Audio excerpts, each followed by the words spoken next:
So it has been a few days, and let me just say, I am unamused. I am so not pleased with what's happening here.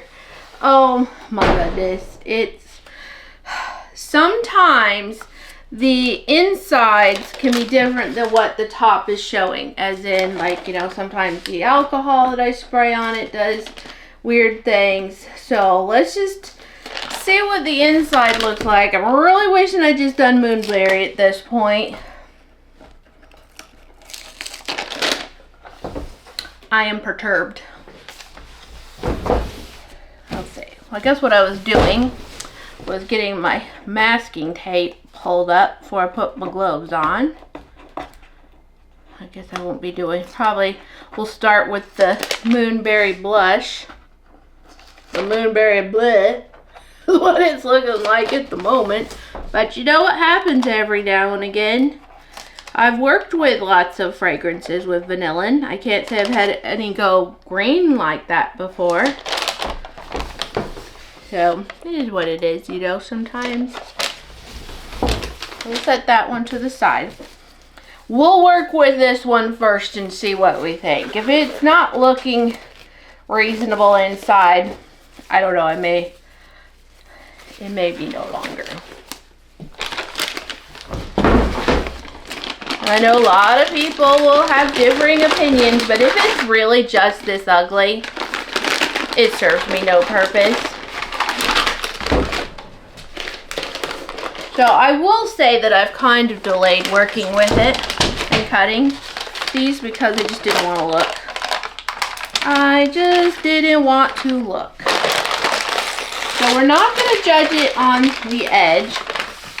We're going to go ahead and at least slice one and see. This is definitely more brown there. So we'll just see what it looks like. It's pretty green on the bottom too. It smells pretty good. I will say that it has morphed a little bit. This would probably be one of those scenarios that a test would have been a really good thing.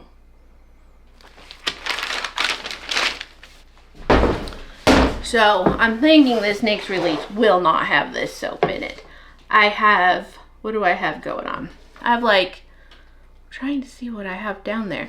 I have one that I'm kind of wanting to call iridescent, but it didn't really turn out iridescent, but it's scented in like a black raspberry and bubblegum, and so it's oh so fun. I have Poppies and Peaches soap that is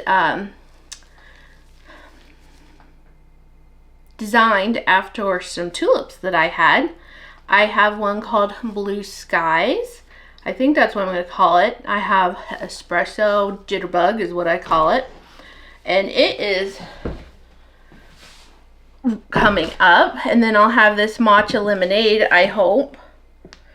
So let's just see what happens. We shall see. And it's really too light to make another one to have it go with that release. But I'll know now. We shall see. And dang, it was actually really cool inside. I'm thinking that it was the that zero gravity, because I don't know. I don't feel like I should be going green. It smells good. Okay, let's just keep cutting it because the top inside is not near as disturbing as the top. I was hoping that we'd be seeing more discoloration by now. This is incorrect. I don't know what I was just about to do, but that would not have been right. Alright, let's see. I think everybody's seeing. Alright, let's see what this looks like. The swirls are actually pretty dang awesome. I mean, I'm not mad about it. We might have to give it another name. Do you remember back in the, what was that scent? It was a Halloween-y scent. from Nature's Garden. It was something brew or something. Anyway, I named it Zombie Brew. Reduced the price, sold like hotcakes, the ugliest gosh darn soap, and it's on the channel too, I'm pretty sure. That was an ugly soap, but you know what? It sold like hotcakes. People love a deal. So, I mean, dang it. I'm kind of liking it. I kind of like the inside. Let's cut it. We'll put it on the shelf and then we'll see what happens. I feel like I have done this improperly here. It's going to be a lot of, oh no, I'm fine. It's going to be, my printer has a mind of its own. It is its own unique being. There, boy. Popping off. Oh my goodness. See, I hate that. I hate that part.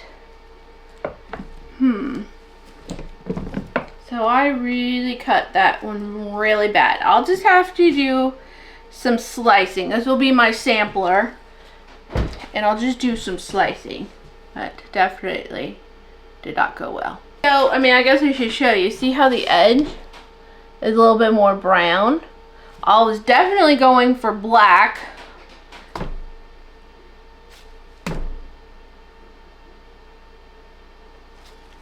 So I'm really just kind of, I was really hoping that it was going to discolor very, very dark, but it doesn't seem like it's going to go very dark. I mean, it has been in the mold. Alright, we'll see. It's not as bad as what the top was making it look, but we can slice off the top. Which, in fact, if you would just try it while we've got this weird sampler one. It'll be just I mean, this is probably going to be a cheaper soap at this point anyway, so let's just give her a go. That's too much. I think that's good. Let's slice off the top. That's cool. Isn't that neat? That's the sound I make when I jiggle my cat's, my daughter's cat's, her primordial pouch, because oh, she's got a good one. Anyway, bloop, bloop. She's probably like, oh my goodness. Alright, let's slice the tops off of the other one, because I know there's, I mean, this one's not too bad. I'm slicing it off. I mean, if there's going to be any redeeming this, any way, any form, that top is coming off. That is such a cool look, because we're just like cutting through all the drizzle. Huh? Anyway.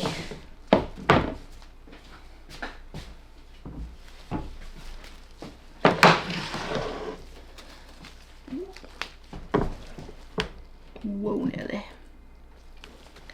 Alright, what are we looking at? Is that too much? Too much.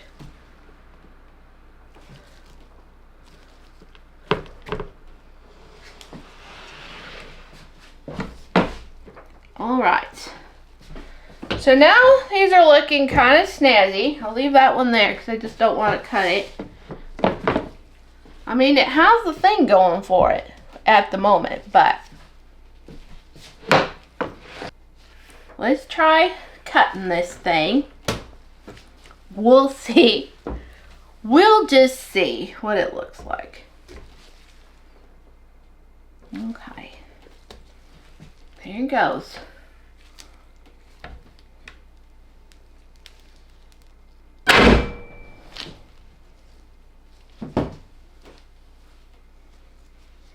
I mean, I don't love it, because I certainly wasn't going for green. I thought the black was going to be very cool, and I just thought that it was going to be so much of a discoloring fragrance, so dark that it would go really dark brown, and so then I would add a little bit of the black mica to kind of take it over the edge without adding, say, charcoal, and I don't know, that most certainly did not happen. No, it did not. So, I mean, let's just wait and see what it looks like. Let's give it some time. I don't know when this video will go up, how long from this moment that it'll go up. And so you may just have to check in with social media to see what happened with it. I will give you an update on the eggnog soap, which was something that I meant to talk about in a pack and chat, and I forgot. I don't like it. I like most milk soaps. I don't like it. It is just not a good soap in my opinion. This is a real pretty one. Look at that. I love milk soaps. I don't think there's been ever a milk soap until now that I did not like. But we have arrived at that scenario. Until that little test is done, I don't have to think about it anymore. I know I don't like it.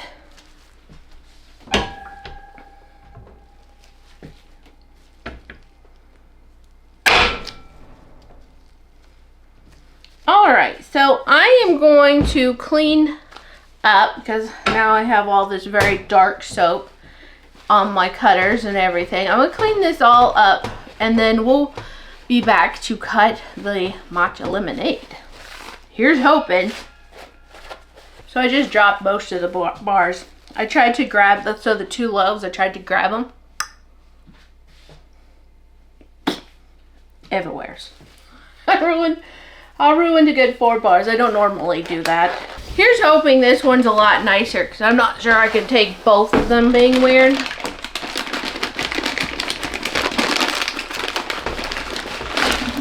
That's what I thought.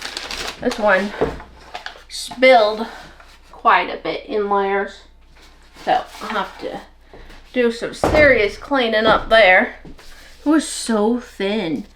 It was just almost annoying. It's looking really pretty.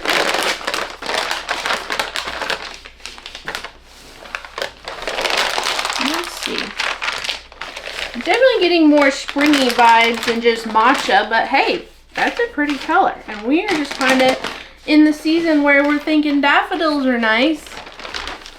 So why not a soap that's daffodil colored?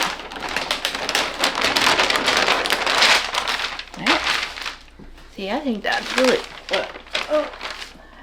really pretty. I've made some soaps like Glacier Lily and things before. It's not anything new. Alright, let's see what this one looks like. I have got to do better at cutting this slice off. It has to be teeny tiny on this end because I'd rather it be bigger on the other end. Boy, it is just windy around these parts. We used to go to Wyoming because that's where my mom's family was. We'd go to Wyoming and Dad would always be like, wow, it's just so windy. You know, it's so windy here. Can't wait to get back to Montana.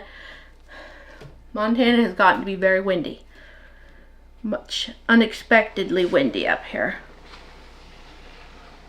Alright, that's pretty thin. Hopefully that's good and appropriate.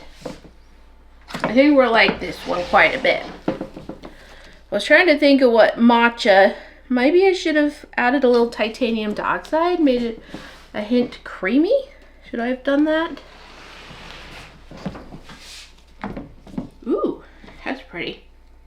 This is definitely giving me Glacier Lily vibes as far as the design goes. They do that just last year? I think so. I think we're like this one though. It smells good. It's not like just like in your face lemon. And it finally occurred to me what it smells like to me. Why it's a familiar fragrance. At least I think I said those words when I was filming. And that's my lemon rose water. The not lemon is the same vibe. It's not quite a juicy lemon.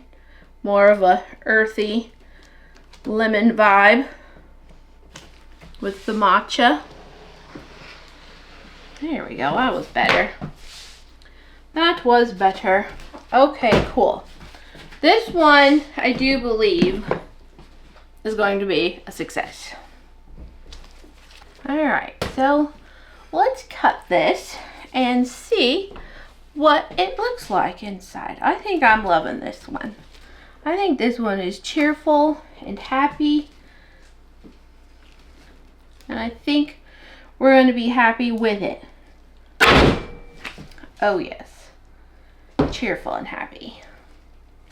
Look at that. Isn't that pretty? I think we're gonna love this one. I think we're going to love it. What is happening over here? Oh, a little alcohol there still from my cleanup. I was like, why is it wet? Shouldn't be wet.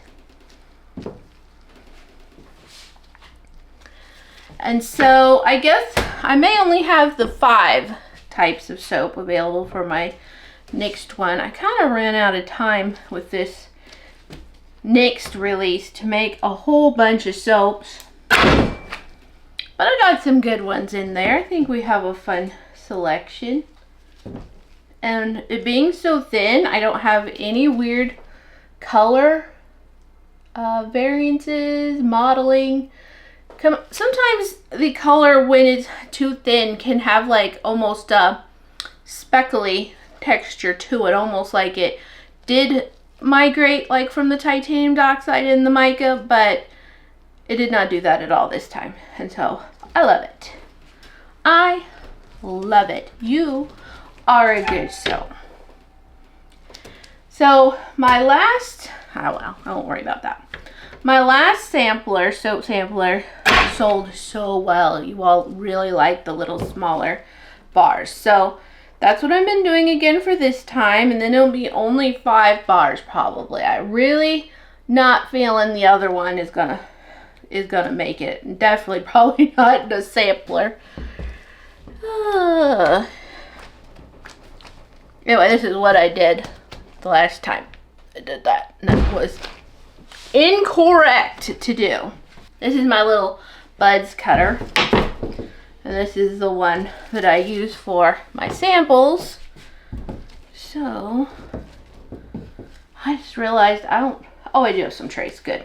I was thinking I didn't have any trays. So I cut off an end, and then so they're not at 3/4 of an inch anymore. Now they are at, I'll turn a little bit, between 1/2 and 3/4, whatever that calculation would be appropriately. And so there's still a nice bar, not too small, because they get too small, then they kind of curve when they cure, and I don't know, they're getting into my actual sample sizes, which I send out for free. So we're not going to go any smaller than this, I don't think, unless I were to go a little shorter, but I don't do that because my entire loaf, my entire batch, I cut these 2 regular, and then this one is a sampler. So 1, 2, 3, 4, 5, 6, 7, 8, 9, 10. And I think I still only did, oh boy, I'm gonna have to go look. Sometimes I still cut some regular bars off of the one loaf. So I'm gonna have to go see what I did on the other ones, because I would have cut them long before my last release, so I didn't know at the time how the sampler was selling. With soap having to cure for so long, that's why sometimes you never know. You can make one batch and it sells like hotcakes, and I will wish that I had another batch coming up, like figgy cream. But then sometimes they don't, and you don't just know that until your window of having a next batch coming up very quickly is just, the window's not there unless you just go out on a limb and do it anyway. Alright, I did only do the 20, so 2, 4, 6, 8, 10. 2, 4, 6, 8, 10. Good. So I'll bring this one back in for a moment. And we'll cut it. Got a few more bars out of there. And now it's time to put them on the trays. Alright, so I have my tray here. And it's just an aluminum tray that slides into just a regular baker's rack thing. But I don't like my soap just sitting on the aluminum. So I do have these plastic trays. Now I had attempted to start with the plastic tray, but it would not sit in the rack right, and it was bowing, and so I bought the aluminum again after that, because I didn't move any of that up here with me. I sold everything. Pretty much sold everything. So I really do like the two trays together. Now I am out of parchment paper, but very serendipitously, I was digging around in my storage tubs up above here because I was working on bath bombs, and lo and behold, I had a parchment paper roll from the old Sam's Club. So we're using that up now. Anyway, so yeah, this parchment paper works out just great. So now I am literally just going to line them up on the tray. And I usually put 15 bars in a row. And this is just like a kind of a good time for me to just kind of zone out. I really kind of enjoy this part. It is a little sticky. Fresh soap is a little sticky. So cold processed soap does need to cure. And the ideal range is minimum 4 weeks, but your 6 to 8 week is your sweet spot. Now, most of my customers aren't going to use a bar right away, so a lot of times they get months of curing time. But that 4 week window is the most important one. But then over time, they will just get better and better.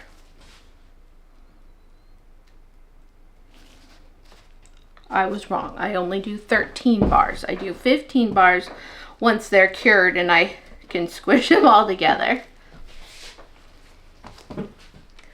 I feel like I'm kind of out of the soap making game. I'm not really, but it feels like it. I feel like I've been doing so many other things recently that soap has not been my focus.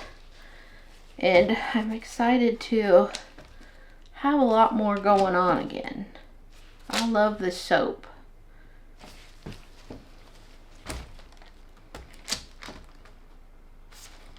So I am just going to keep lining these up on the tray. I hope that you've enjoyed this little video series that I've done, even if the one was kind of ugly. It was still soap making. It's how things go. I try to be authentic and real and don't hide the failures. And so, you know, we're all just normal old people out here doing our thing, and even experienced soap makers can run into a cattywampus batch every now and again, and that's all right. Keeps us grounded. Okay, so I wanted to pop in with an update on the Moonberry blush. I felt like I left the video, which was filmed so long ago at this point, with just kind of a very negative tone on the Moonberry blush. And as it turns out, I sort of love it. I let it sit on my table for like a couple of days. I'd walk by, I'd look at it, and I'd pick it up and smell it, and I'm like, I do think I might like this. I was like, put it on the tray, put it in the curing rack, come back in a few weeks and see what you think. And I actually really like it. Now the color is still not exactly what I wanted. I would have liked it to be more of a black color, but it did darken quite a bit. It is more of a charcoal. This is the slightest green hue to it, and it smells amazing. it really did turn out very well. And even though I cut the tops off, I weighed them, they're still over 4 ounces by quite a bit. So I went ahead and said, yes, they'll be in our next release. So I just wanted to update you on the Moonberry blush. Thank you so much for watching, and I'll catch you on the next video.